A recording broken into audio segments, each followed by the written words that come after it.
আজ বানিয়ে নেব ধনেপাতা ও পালং শাক দিয়ে ফুলকো ফুলকো লুচি। এরকম ফুলকো লুচি বানাবার কিছু টিপস অ্যান্ড ট্রিক্স আপনাদের সাথে শেয়ার করব।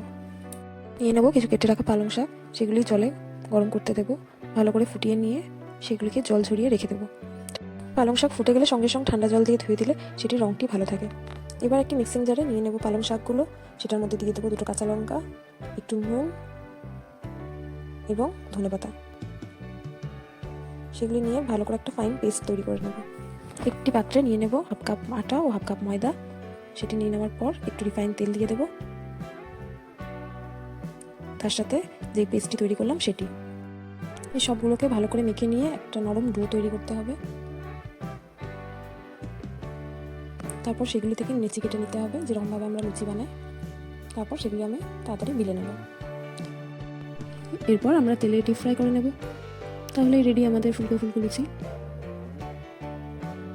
দেখুন লুচিগুলো কীরকম ফুলেছে।